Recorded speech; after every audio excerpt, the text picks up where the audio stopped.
I had my luggage packed and was getting ready to head out the door with my daughter for our vacation trip when a text came through on my phone. The message said I wouldn't be joining them on their Italian getaway.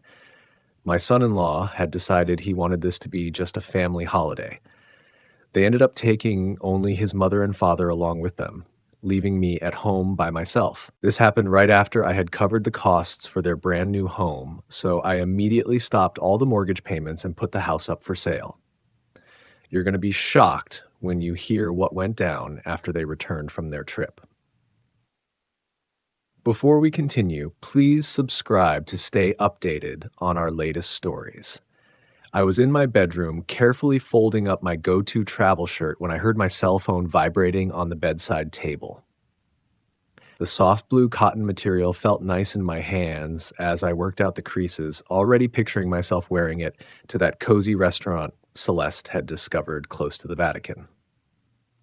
My travel bag was spread open across my bed like it was waiting for an adventure, already halfway packed with the outfits I had picked out, especially for our Italian trip. I had checked the weather forecast and it was showing clear, sunny conditions in Rome.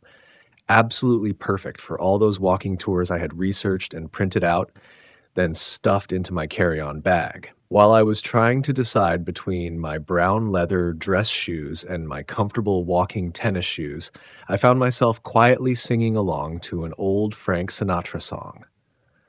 Our plane tickets to Leonardo da Vinci Airport were sitting right there on my nightstand beside my passport, both looking fresh and official, with just 4 hours left before we were supposed to take off. My chest had that familiar feeling you get before traveling, that mix of excitement and butterflies that always comes before a big trip. Then, my phone started buzzing again. I could see Celeste's name lighting up the screen. I put down the shirt I was holding and grabbed my phone, thinking she was probably calling with some last-minute flight information or maybe reminding me about where we were supposed to meet up at the airport. But what I read instead made my blood turn to ice water in my veins. The text said I would not be accompanying them to Italy. Her husband had decided it would be better if this vacation remained just for family members only. I read those words one time, then I read them again, and then a third time with my thumb just hanging there over the screen, like maybe if I stared at it long enough, the message might somehow change into something different. Um, I was still holding that sweater I had been about to fold, and my brain was having trouble making sense of what I was looking at on that screen. Just family members only. Those words kept playing over and over in my head like a song stuck on repeat. But I was her father. I was the one who had planned out this entire trip. I was the one who had purchased all the airline tickets, spent hours researching the best restaurants, and created our whole travel schedule during all those late evening planning sessions at my kitchen table. What was supposed to make sense about family members only when the person getting that message was your own dad? I dropped down onto the edge of my bed with the open suitcase still sitting there next to me. My hands were shaking just a little bit as I managed to type back the only thing I could think of to say. I just wrote back, okay. The disappointment felt like it was settling into my chest like a heavy rock. I looked around my bedroom and saw all the things I had gotten ready for a vacation that wasn't going to happen anymore. There were all those travel-sized bottles of shampoo and toothpaste lined up on top of my dresser. All those guidebooks were sitting there with their yellow sticky note bookmarks, marking all the places we had been planning to visit together. The brand new camera I had bought just for this vacation was still sitting in its original box, unopened. I closed up my suitcase, taking my time with each motion, being very deliberate about it. Every snap of those metal clasps echoed through the quiet bedroom with a sense of finality. Then I picked up my phone and called the airline, listening to that annoying hold music while I waited to speak with someone about canceling my reservation. The woman who helped me was nice about it and handled everything quickly and professionally. She said, "I'm really sorry to hear your plans changed, Mr. Brennan, and I found myself wondering if she could pick up on the disappointment that was probably obvious in my voice. After I hung up, I went and sat down in my living room, just staring at all those travel brochures that were spread out across my coffee table. The house seemed more empty than it usually did, quiet in a way that made my ears feel like they were ringing. From outside, I could hear Mrs. Holloway's dog barking at something off in the distance, that sharp, insistent sound cutting through the suburban quiet. I reached over and picked up one of those brochures. It was a shiny pamphlet all about Roman architecture, and I set it down on the side table next to my chair. It was a small, pointless gesture, but it was about all I could handle in that moment, when I was finally understanding that I had been very carefully and very intentionally excluded from their plans. When evening time rolled around, it brought with it the same quiet emptiness that had been filling up my house all day long. I had been moving around like a zombie through those hours, even leaving my dinner plates sitting dirty in the sink instead of washing them right away, like I always do. That packed suitcase was still sitting there by my bedroom door, constantly reminding me of all the plans that were never going to happen now. I had the television going in the living room, some evening news show that I wasn't really paying attention to. I kept picking up my phone for no real reason, just scrolling through random stuff, feeling restless and making my fingers fidget against the screen. I figured maybe checking Facebook might help distract me from this empty feeling I had in my chest. I scrolled past Mrs. Fairbanks's pictures of her cat, some recipe posts from the ladies in my book club, and political stuff that I didn't feel like reading. The familiar blue light from the screen was actually kind of soothing in my living room as it was getting darker outside. That's when I spotted it.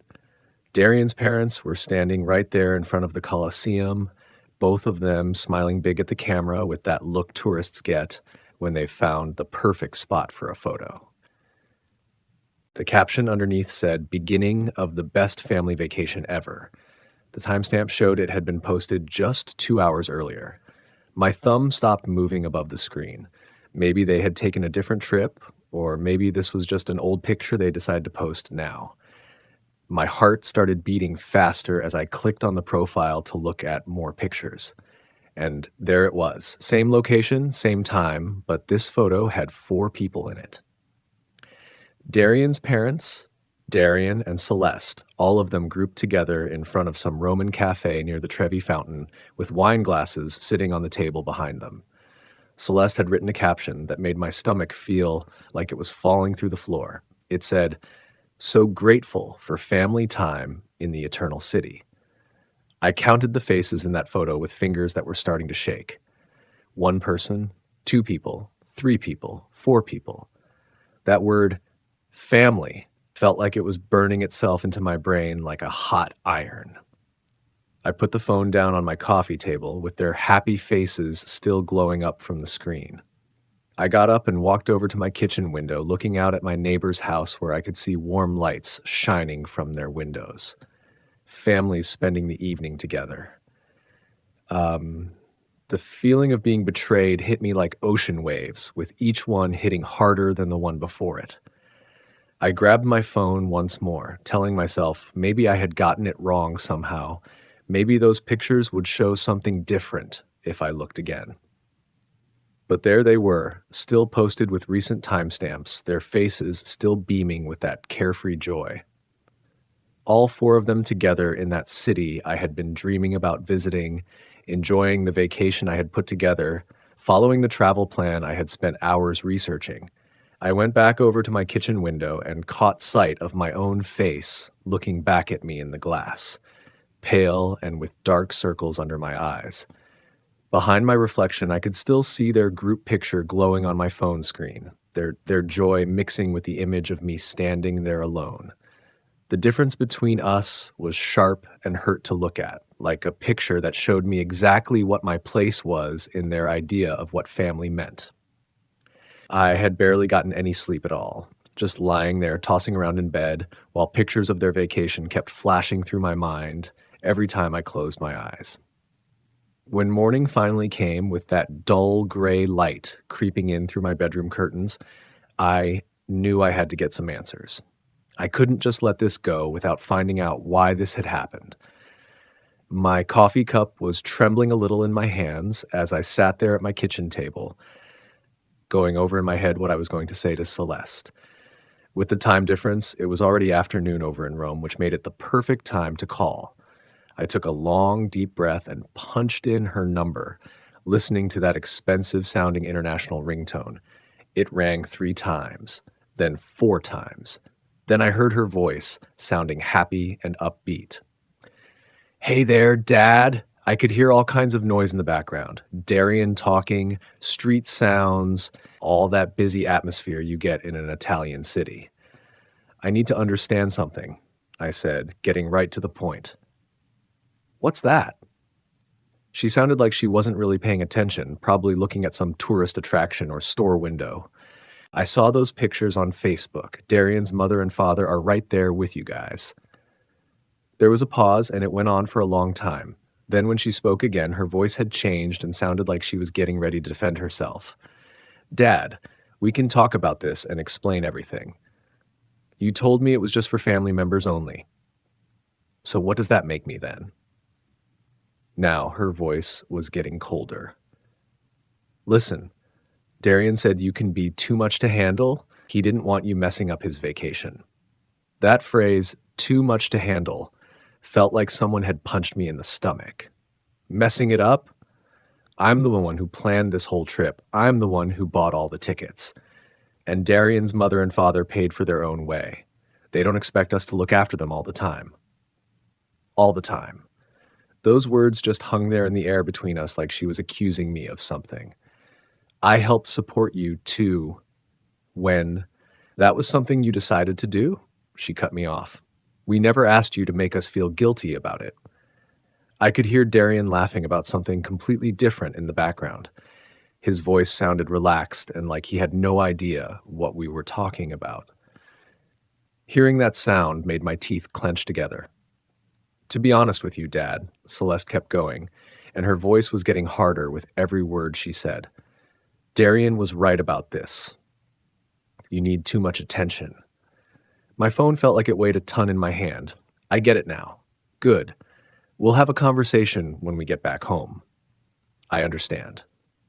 I ended the call without saying goodbye. I put the phone down very carefully on the table. That phrase, "need too much attention," kept repeating in my head like some kind of terrible song. I found myself walking to my home office, pulled there by some feeling I couldn't put a name to. Every wall was covered with family pictures. There was one of me teaching Celeste how to ride her bicycle, her college graduation ceremony picture, her wedding day when I walked her down that aisle with tears of happiness running down my face. My hands slowly closed into tight fists as I looked at all these images of a relationship I had apparently been completely wrong about. In one picture, I was holding baby Celeste, both of us smiling for the camera. My reflection in the glass showed an older man now, tougher looking, with something cold starting to grow behind his eyes. I reached out and adjusted the picture frame, making small, careful movements. That little action felt important somehow, like I was fixing more than just a crooked photograph.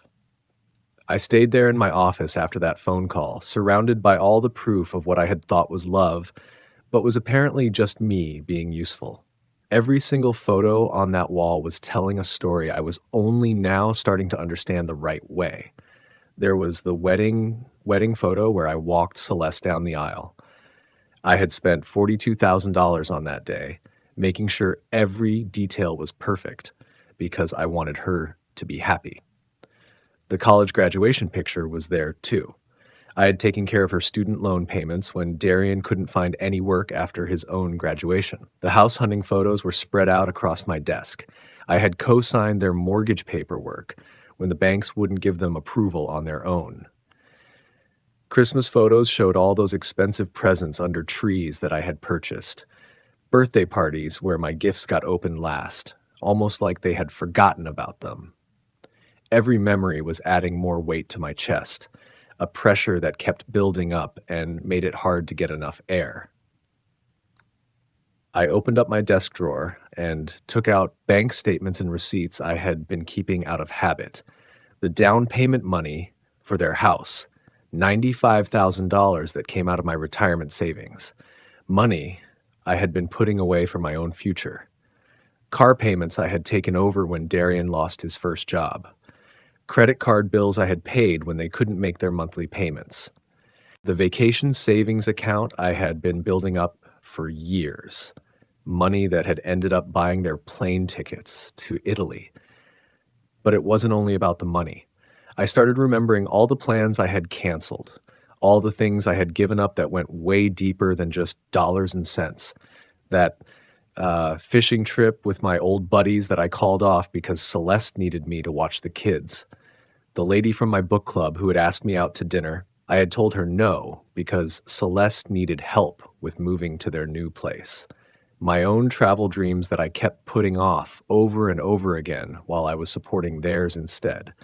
Those Sunday dinners where Darian barely looked at me. Holiday gatherings where I felt like an outsider. All the subtle ways he made me feel unwelcome while taking my financial support. The pattern was obvious now. I couldn't believe I'd missed it. My hands trembled as I flipped the photos face down. That phrase, "need too much attention," kept repeating in my head. Suddenly, I understood the difference between being loved and being useful. They never wanted me in their lives. They wanted me to fund them. I jumped up so fast my chair hit the wall. The mirror showed someone who'd been used for years, someone who confused generosity with love and got manipulation back. The reflection showed a man who'd been patient and giving, repaid with betrayal. I opened my laptop, staring at my bank account where both Celeste and Darian had access. My finger hovered over the trackpad, one click from changing everything, but I closed it. The action hung suspended. Some decisions need planning, not impulse. I sat in my office's heavy silence. The closed laptop felt like a door I wasn't ready to open. Years of manipulation weighed on my shoulders as I stared at the overturned family photos. My quiet house held its breath. Then my phone pinged with my banking app notification. I almost ignored it, expecting routine spam, but something made me check. Account alert, transaction processed. I opened the app, expecting a utility bill. Instead, the details hit like a punch. $892, Il Convivio Restaurant, Rome, Italy. Timestamp 3 hours ago, their lunchtime.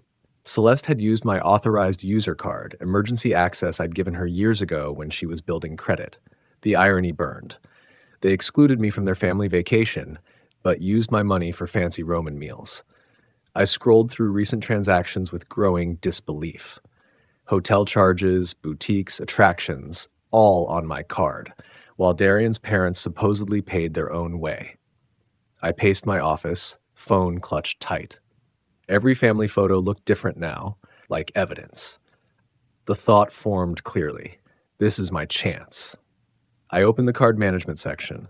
Celeste's name sat in black letters, representing years of financial access granted from love, returned as manipulation.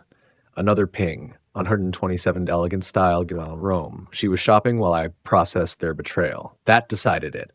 My finger hovered over remove user. Years of being supportive warred with certainty that support and exploitation were different. The confirmation appeared. Are you sure? This cannot be undone. I selected yes. Authorized user access revoked. I felt my first real control in years. Foreign but satisfying. I set the phone down carefully, looking at my reflection in the dark screen. For the first time in days, I smiled. I went to make coffee, moving with more purpose than I'd felt since that devastating text. The coffee maker gurgled while my neighbor's lawnmower started, ordinary life continuing as my quiet revolution began. Next morning, I sat at my kitchen table, actually enjoying coffee for the first time in days. The paper lay spread before me when my phone rang aggressively. International number, 9 a.m. here, 4 p.m. in Rome. I let it ring twice before answering, no longer eager to please. Good morning, Celeste, I said, hearing her sharp intake. Dad, what did you do to the card? Immediately demanding no pleasantries. I removed your account access. Don't give me that. I tried paying for lunch and it was declined. in front of Darian's parents. Her voice could cut glass. The waiter came back 4 times. It was humiliating. That must have been embarrassing, I replied, sipping coffee. Embarrassing? It was mortifying. You can't do that. I need that card. For what? I thought you didn't need me taking care of you constantly. That's completely different. Her voice kept getting shriller with every word. Is it? There was quiet, and I could hear muffled talking in the background before she returned with poison in her tone. You fix this immediately, or you'll face consequences. What consequences? Darian and I have been discussing things. When we return, we're researching care facilities. My coffee mug stopped halfway to my mouth. Care facilities? You're aging, Dad. You clearly can't manage your money responsibly. The cruelty in her words was shocking. We'll sell your house to cover the costs. You don't need all that room anyway. I heard Darian speaking behind her. Tell him it's for his benefit. Darian says it's for your benefit. I sat in extended silence, absorbing these threats. They wanted to put me in an institution and sell my home because I'd cut off their vacation spending. The nerve was incredible. Dad, are you there? Restore my card access. I heard everything. Good, so you'll handle it? No. What do you mean, no? I mean, no. Enjoy your family vacation. Dad, don't you dare. I ended the call and placed the phone face down. My hands stayed calm as I took a long drink of coffee, gazing out my kitchen window at my well-kept yard, this house I'd owned for 28 years, completely paid off with only my name on the deed, the house they imagined they could sell to stick me somewhere convenient. I got up with fresh determination, leaving my unfinished coffee, and headed toward my office with purposeful steps. There was business to handle. I retrieved my house deed from the filing cabinet, laying it on my desk like a strategy map. But it wasn't my deed I was examining.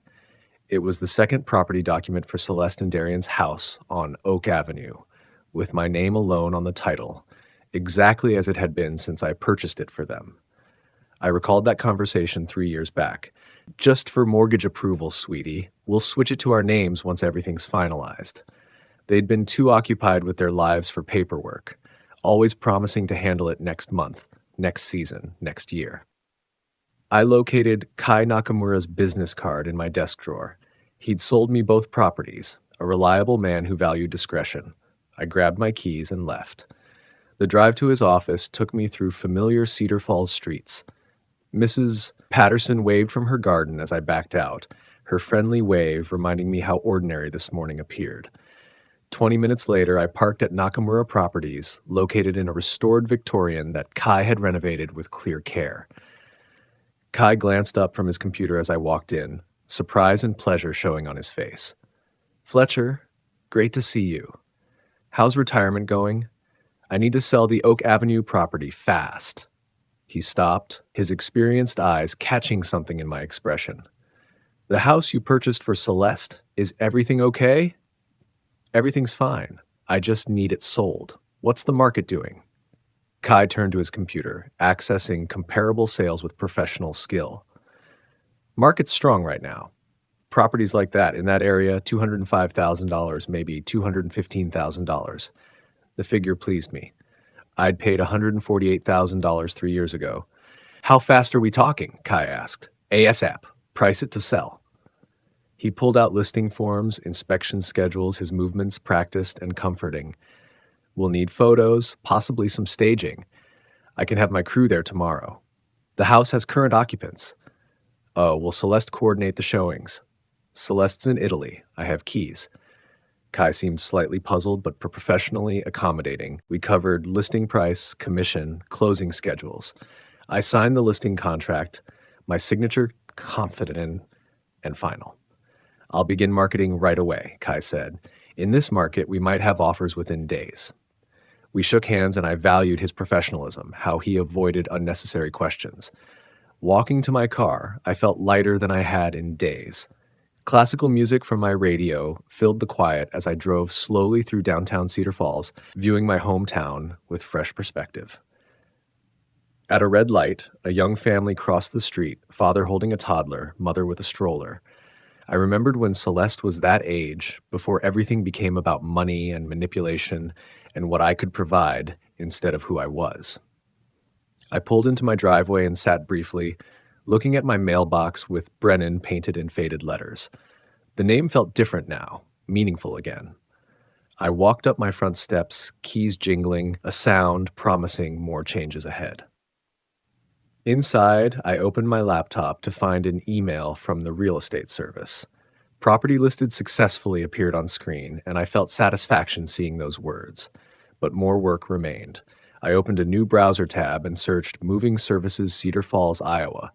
Large corporate companies filled the first results, but I scrolled past them, seeking something personal and dependable. I found Brent's Reliable Moving, a sin with small opera reviews, solid reviews, family owned for 12 years, the type of business where you speak to the owner, not a call center. I called the number expecting exactly that. Brent's Moving. This is Brent. His voice was rough, direct, no company script. I need help moving some stuff tomorrow. It's urgent. What kind of schedule are we looking at? Tomorrow morning, if you can. It's a whole house full of things. Where are we going from and to? Brent asked. I gave him Celeste's address, explaining everything needed storage. Storage place set up? He asked, and I realized I hadn't arranged that yet. I can suggest Safekeep Storage on Pine Street, Brent continued. Work with them regularly. Need their number? Within minutes, I had Iris from Safekeep Storage on a three-way call, working out details. For a whole house, you'll need at least a 10 by 20 unit, Brent recommended. First month up front. That's $135, Iris said. I'll take it. Can someone meet us there tomorrow? Back with Brent, we settled the specifics. My truck and two guys, we can begin at 8:15 a.m. What's the address again? I gave Celeste's Oak Avenue address, adding, the people living there are traveling. I'd like everything finished before they get back. Got it. Family matter? Brent's voice suggested he'd handled these situations before. Something like that. Been through it myself. Will be quick and respectful. After finishing the calls and paying storage online, I cooked dinner with an appetite I hadn't had in days. I set my alarm for 6:30 a.m., earlier than my usual retirement routine, and laid out work clothes, my old jeans and boots from my contractor days, before I became someone who paid for other people's dreams instead of chasing his own. I sat in my living room, watching evening news with fresh focus. The weather report showed clear skies, perfect for moving. Everything was coming together with a smoothness that felt both satisfying and meant to be. That night, I made sure my phone was charging, placing it on my nightstand beside a water glass. In the bathroom mirror, while brushing my teeth, I saw someone I hardly knew, someone prepared for action, someone who'd quit asking permission to control his own life. I got to the Oak Avenue property at 7:45 a.m., 15 minutes early, like always. The house I knew so well looked different now, not my daughter's home anymore, just a property that needed emptying. Brent's moving truck sat outside already, motor idling, steam showing in the cool morning air. Brent stepped out of the cab when I drove up, a solid man in his 50s with the no-nonsense attitude of someone who dealt with countless family dramas without judging. His two crew members, younger men in matching company shirts, were already pulling out equipment with smooth efficiency. Mr. Brennan? Brent offered a calloused hand. Ready to start? I opened the front door with my backup key, the house quiet and hollow in a way that seemed right. We went through each room, Brent evaluating furniture and belongings with expert eyes. This'll take about 3 hours, maybe 4 with the heavy stuff, he said, writing on his clipboard.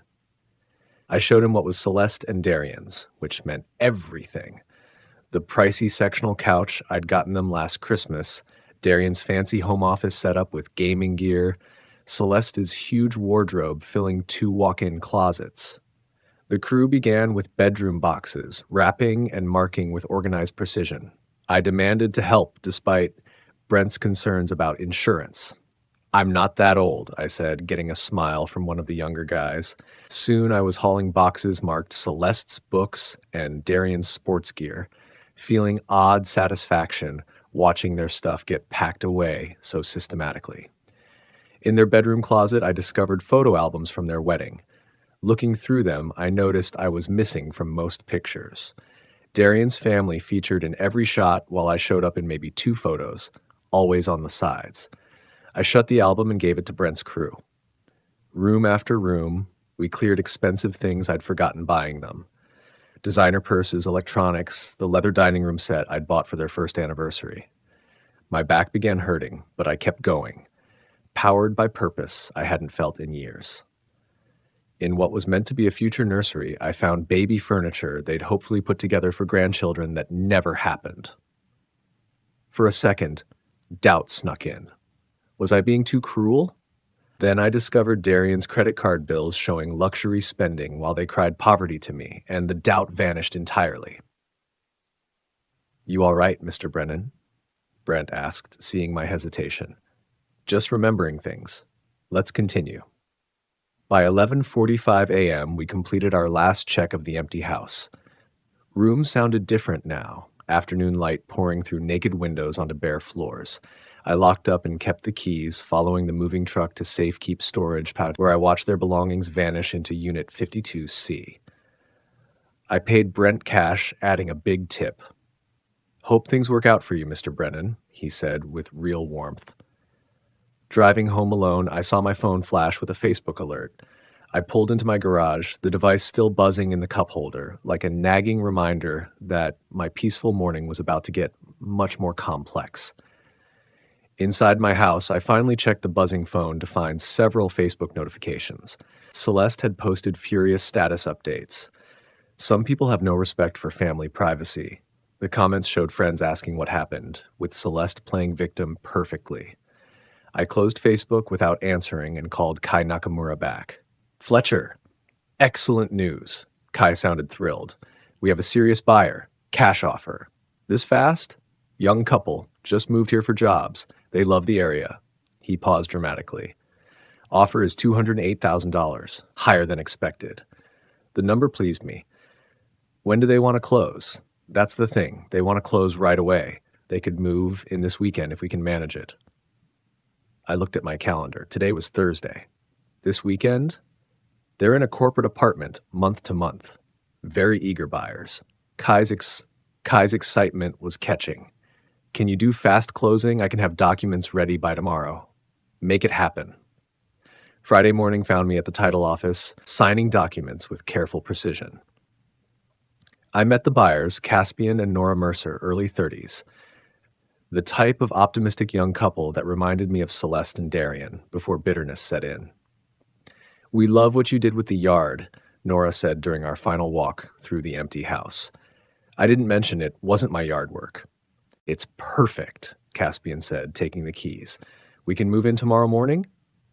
The bank transfer alert appeared on my phone. $208,000 minus realtor fees meant $192,000 profit. I'd turned my fatherly gesture into a solid business success. Saturday morning, I chose to drive by the property one final time. I arrived to see a U-Haul in the driveway, Caspian and Nora directing movers with contagious enthusiasm. A baby crib was going inside, young family beginning fresh in a house that had witnessed too much disappointment. I parked across the street, watching Nora plant flowers in the garden while Caspian built a swing set in the backyard. My phone rang with an international number, and I answered just as a taxi pulled up to the house. The timing couldn't have been more perfect. Celeste climbed out of the taxi first, looking worn out from all that traveling, but instantly becoming alert when she saw what was happening in front of her. Darian handled paying the cab driver, and I watched his face go from being puzzled to completely alarmed as he took in the sight of that U-Haul truck and these strangers standing in what he thought was his own driveway. "Hey, excuse me," Darian called out to Nora, who glanced up from where she was working in the garden with that friendly, curious look people get when they're interrupted. "What exactly are you people doing in our house?" Caspian stepped into the doorway, holding some official-looking paperwork in his hands. "Your house? I think there might be some kind of misunderstanding here. I climbed out of my own car and walked steadily toward this whole scene that was unfolding, reaching into my jacket pocket to pull out an envelope I had prepared. Celeste caught sight of me standing there, and I watched her facial expression change from confusion to understanding to absolute rage in the space of about 3 seconds. Dad, what the hell is going on here? Why are there complete strangers moving around in our house?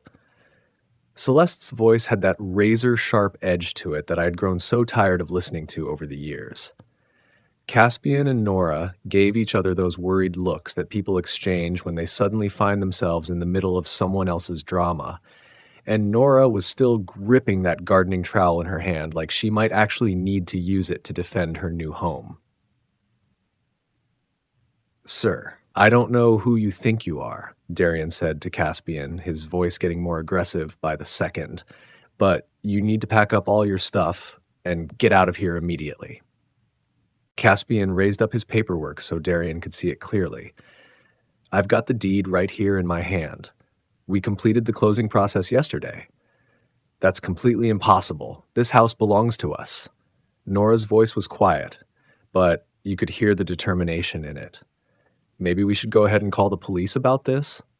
I stepped forward at that point, letting my voice carry that calm, steady authority that I had developed during all those years when I was managing construction projects and dealing with difficult situations. "That's not going to be necessary."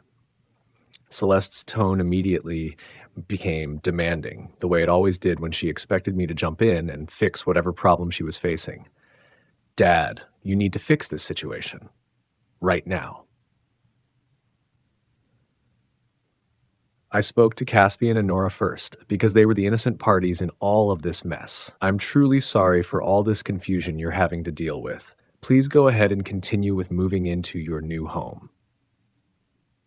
Then I turned my attention to Celeste and Darian, and my voice was steady and matter of fact. "The house was sold because it belonged to me, not to you." Darian's face started turning that deep red color that meant he was getting really angry. "What do you mean it belonged to you? That doesn't make any sense. If you check the original deed documents, you'll see it was never actually transferred into your names like you thought it was." Celeste's voice rose up to that familiar shrieking pitch that could probably shatter glass. "You can't just go ahead and sell our home out from under us like this." "I can absolutely sell my own property," I replied in an even tone, "which is exactly what I did. This is nothing but theft, plain and simple. We're going to sue you for everything you're worth." Darian was practically screaming at this point, his face getting redder by the second. "With what money are you planning to do that? I seem to remember that your credit cards got declined when you were living it up in Rome." Caspian leaned over and whispered something to Nora, and she nodded her agreement before they both started heading toward their front door. Their front door now, not Celeste and Darian's anymore. "Please, just go inside and don't worry about this," I told them calmly. "This whole situation doesn't concern you at all." Celeste's voice took on that desperate, frantic quality that I remembered from when she was a little girl and didn't get her way. "Where are we supposed to live now? Where did you put all of our things?" I held out the envelope that I had been carrying in my jacket pocket.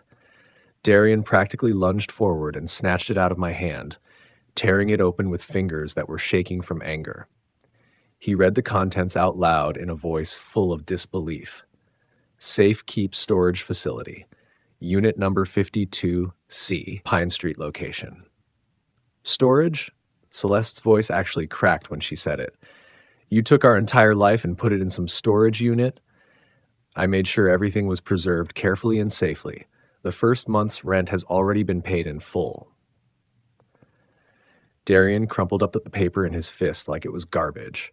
"This whole thing is completely insane. You can't do something like this to your own family." Real family doesn't exclude their own fathers from family vacations and call them needy. That's a completely different situation, and you know it. Is it really, though? Darian took a step closer to me, trying to use his physical presence to intimidate me the way bullies do. "We're going to fight this in court. We're going to challenge every single thing you've done." The sale is completely legal and above board.